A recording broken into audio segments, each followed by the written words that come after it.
I created Species Nutrition with one mission in mind: to provide bodybuilders and serious athletes with no-nonsense supplements that work.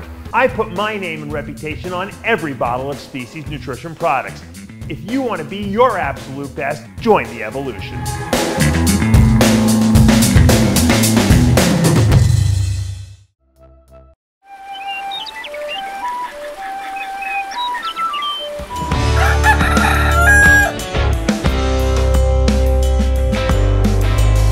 Welcome back to Muscle in the Morning. I'm Tyler Shore, in once again for Dave Palumbo, and let's get right into the latest bodybuilding stuff. Hey, I know that it's Friday, and most of you guys are probably doing whatever you can to get out of work early so you can get your weekend started. But this one is probably worth slowing down for, because we have William Bonac's first post-Arnold Classic update coming at you. According to William, he took off some time after the show to give his body a chance to rest, which is something that he's done throughout most of his career. But, as you can see here, his physique doesn't look like it's missed a beat. Now, granted, this is step one in what will end up being a very long off season for him, but the fact that he only took a few weeks off as opposed to a few months is a positive sign if you're a William fan.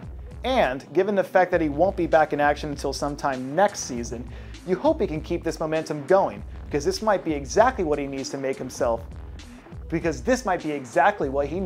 make himself a championship contender once again.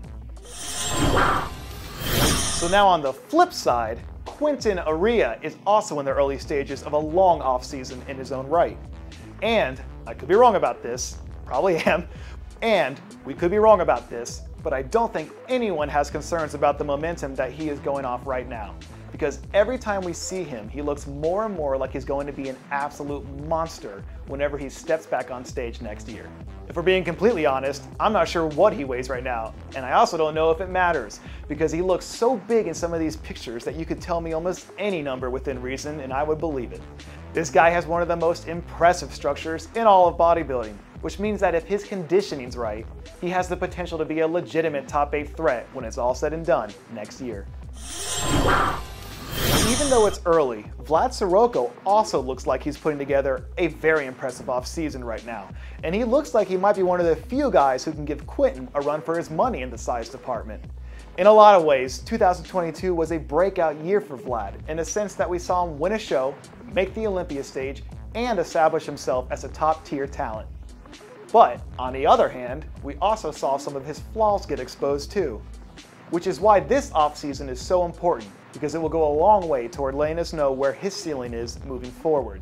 Because if he makes the right adjustments, he has enough weapons at his disposal to make him a threat to win just about any show he enters. And I guess we might as well stick with the whole who's winning the off-season theme and jump right into this update from Shu Minyan, because I'm not sure if enough people are aware of how wild this guy looks right now. Because he technically isn't a rookie since he competed at the Romania Pro last year, right after he won his pro card, he isn't coming in with the same level of hype behind him as someone like Good Vito. Or even a more familiar face like Carlos Thomas. But make no mistake about it, this guy is as good as any other first or second year bodybuilder on the roster, not named Andrew Jacked. He has insane muscle bellies and wild proportions, so if he solves the last piece of the puzzle, which is his conditioning, watch out.